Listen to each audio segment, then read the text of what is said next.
Hi runners and other like-minded people. So today I'm doing the full review on the Nike ZoomX Vaporfly Next %.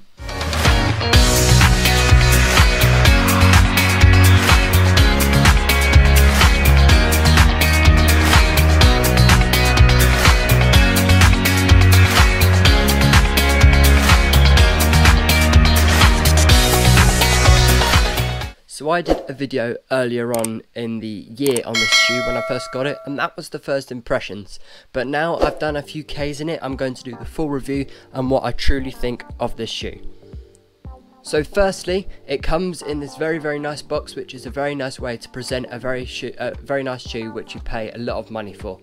I bought this for £240 of my own British money, which I saved up for many months. And eventually I got the shoe. I bought it from their own Nike website official, and I think if the shoe was the wrong size, they don't have a problem with going back for refunds.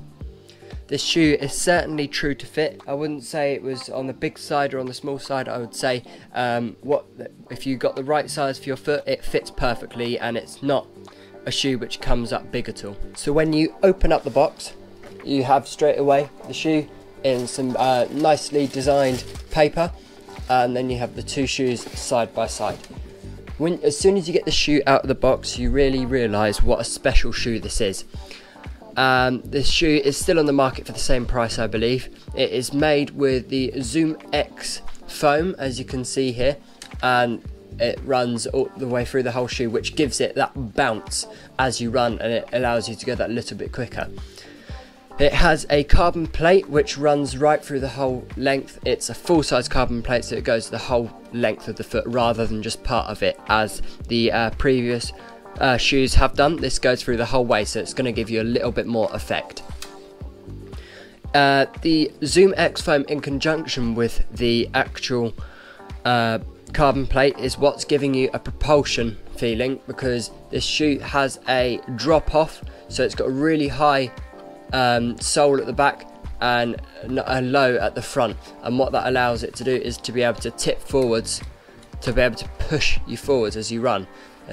I'll give a good side view of that picture right now, and as you can see there, you can see that massive tilt at the front, which is going to give you that ability to really rock forward and be able to push forwards and go that little bit quicker with ease.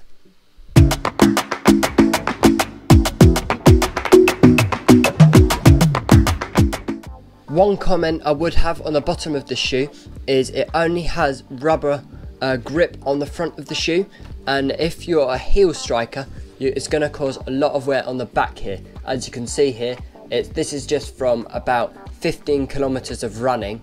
It's had a little bit of wear, and obviously this shoe only lasts for, I believe I'll put the exact thing up on the screen, but I believe it's about 200 miles this shoe lasts for, which it is a racing shoe, to be fair. It's not a training shoe, but it's certainly not a lot of distance in general.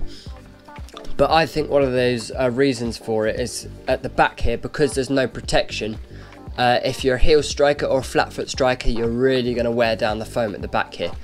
The chances are they've probably done this so it's reducing weight, but if you're not a complete toe striker, this shoe is not going to last long at all, and you're going to be noticing quite a lot of wear on the shoe.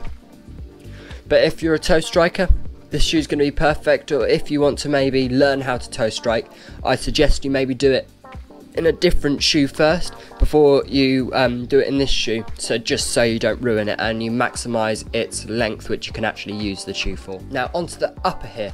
It's made with the vapor weave material, which is one of Nike's new technology. The idea of this is, I believe, is to stop it from being able to absorb moisture, because you have when we had the Flyknit material, that was materially, obviously, and that caused it absorbed a lot of moisture, either from the rain or from sweat, and that's going to make the shoe a lot heavier during races. So they've used this material. It's very thin. You can even see your hand through it, as you can see there, and it's really thin, and I think that's the idea of it, just so you don't carry and build up any extra weight as you go through the race. One downside I found to the shoe is if you have skinny feet, which I do, the shoe brags up at the front here and it creases, and it does it quite considerably. And I think that's probably to do with also the shoelace here. It goes off to the side slightly, which I think pulls it up a bit for some reason. So maybe if they made that a bit straighter, you maybe wouldn't get the same problem. But maybe we'll see that in a future Nike shoe, not too sure. But apart from that, I've not really had any problems, and it's certainly not affected the overall performance of the shoe. Now, another problem I get quite commonly with a lot of training shoes is that they slip in the heel. Now, as my training shoe has, which is the ZoomX Vaporfly Next, because it's not got any lockdown on it at the back, it often slips quite a lot, and that can cause a lot of problems for me because I've got skinny feet and it can cause the shoe to come off. They've really sorted that problem out within this Next Percent shoe, because in the heel, as you can see here, it's got this padded section. Obviously you've got not a lot around here, but then just there, obviously to minimise the weight, they've got a little bit here, which I find really gives a good lockdown feel, and it doesn't feel like the shoe is slipping at all when you're wearing the shoe. Yeah, you can see a close up there. And you can see how it's really going to give you a nice comfy fit around your Achilles as well. I've not had any hot spots with the shoes. It's all been completely clear. Yeah, I often get quite a lot of rubbing in my shoes. I get a lot of blisters, but I've not had any problem with this shoe whatsoever. But obviously I've only done a maximum of 10k in the shoe. I haven't run any further distance than that. I've run 5k's and 10k's, and this shoe has been absolutely perfect for it. And I'd certainly recommend it for half marathon and marathons as well, because that's what this shoe was actually designed for. And it really does help with that, because you can really feel how comfortable it is, and it's going to support you right to the finish line. It's very hard to put into words how special this shoe is, but when you put on this shoe, you certainly know that there's never been anything like it before. And when you put them on your feet, it's a whole different story.